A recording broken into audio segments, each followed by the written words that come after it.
네, 세례와 관련해서 칼뱅 선생은 이런 표현을 쓰고 있습니다. 세례 그 자체가 바로 고해성사이다. 그리고 만일 고해가 평생토록 해야 하는 것이라면 세례의 능력도 똑같이 평생토록 확대되는 것이다.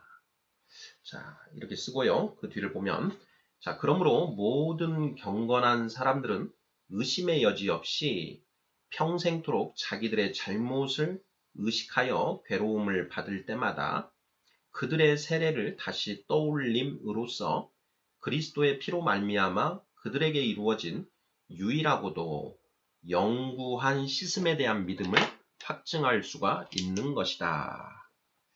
네, 이렇게 쓰고 있습니다. 여기에서 유일하고도 영원한 씻음에 대한 믿음이라는 표현이 있습니다. 기독교 강요 4권 15장 4절인데요.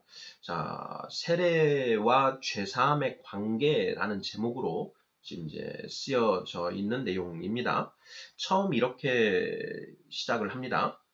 또 하나의 생각이 널리 받아들여지고 있는 것을 잘 알고 있는데 그것은 바로 처음 중생할 때에는 오직 세례를 통해서 죄사함을 받고 세례를 받은 후에는 회개와 열쇠를 통하여 죄사함을 받는다는 것이다. 예. 이것에 대해서 이제 그 칼뱅 선생이 올바른 이해를 촉구를 하고 있습니다. 이 내용과 관련해서 이제 고해성사, 그 캐톨릭 교회의 고해성사라고 하는 그러한 어떤 그 제도, 이 제도에 대해서 는 이렇게 이제 이러한 오류는 또한 고해성사라는 거짓 성례의 기원이 되는데 이런 표현을 쓰고 있습니다. 그러니 우리가 세례를 받을 때 이제 죄사함을 받게 되고 그 세례는 우리의 이제 전 생애를 통해서 효력이 있다라는 것이죠. 근데 이건 분명히 맞습니다. 다만 이제 이런 부분은 좀 생각을 해봐야 되죠.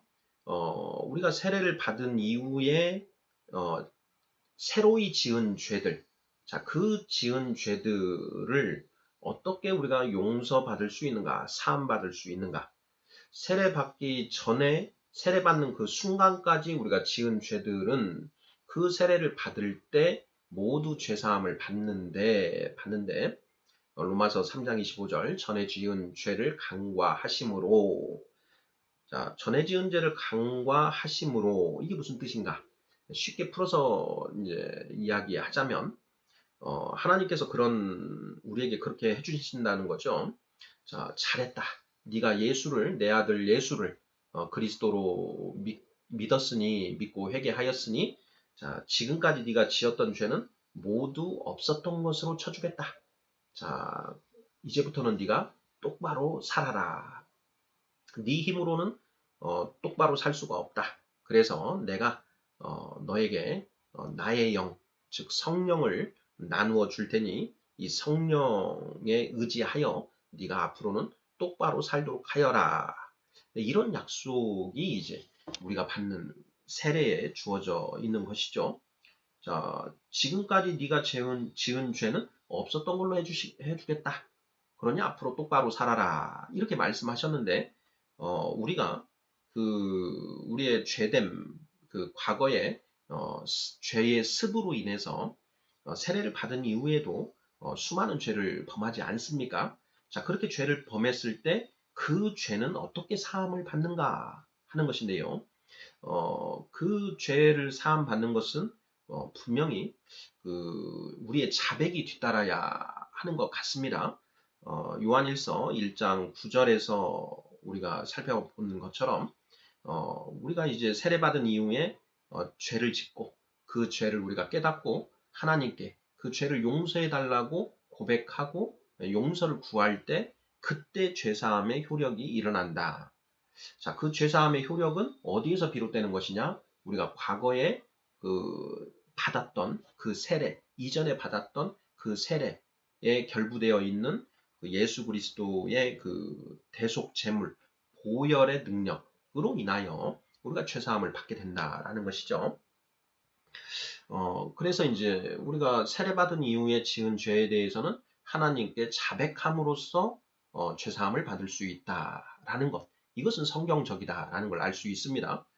바로 이제 그러한 그 말씀에 근거해서 뭐 캐톨릭의 고해 성사라는 것이 이루어지는 측면이 분명히 있어 보입니다.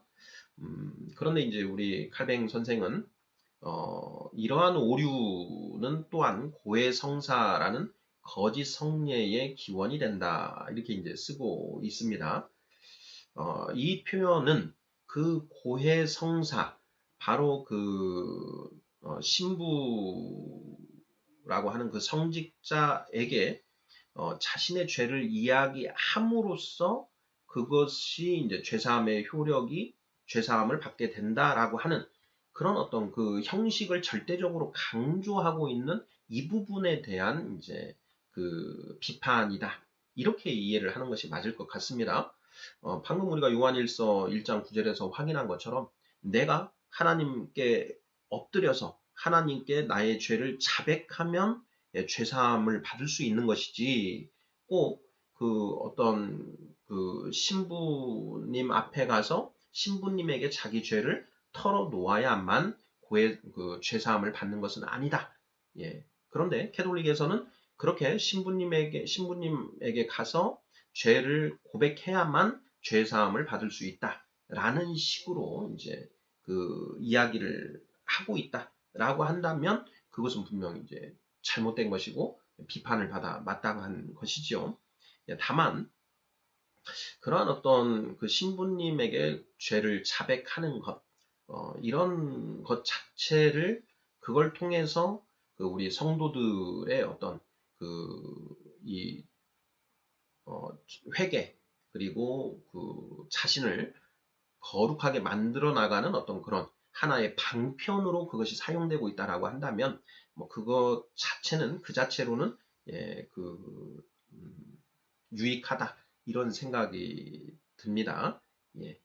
자, 세례와 죄사함의 관계. 우리가 세례를 받았을 때 그 세례의 효력은 우리의 그 세례를 받은 그 시점부터 우리의 육신이 죽을 때까지 계속해서 유효하다. 심지어 우리가 영화될 때까지도 뭐 유효하다. 뭐 이렇게도 이야기해도 크게 틀림은 없을 것 같다라는 그런 생각이 듭니다. 바로 이런 측면에서 이제 칼뱅 선생이 이 세례와 관련해서 이런 표현을 쓰고 있다라는 것입니다. 고해가 평생토록 해야 하는 것이라면 세례의 능력도 똑같이 평생토록 확대되는 것이다. 예. 자, 그런 의미에서 이 말씀을 이해하면 될 것 같고요. 자, 그 뒤에 이어지는 그 표현, 처음에 읽었던, 자, 그러므로 모든 경건한 사람들은 의심의 여지 없이 평생토록 자기들의 잘못을 의식하여 괴로움을 받을 때마다 그들의 세례를 다시 떠올림으로써 그리스도의 피로 말미암아 그들에게 이루어진 유일하고도 영구한 씻음에 대한 믿음을 확증할 수가 있는 것이다. 이렇게 결론 짓고 있다. 이렇게 이해를 하면 맞지 않을까 싶습니다. 아멘.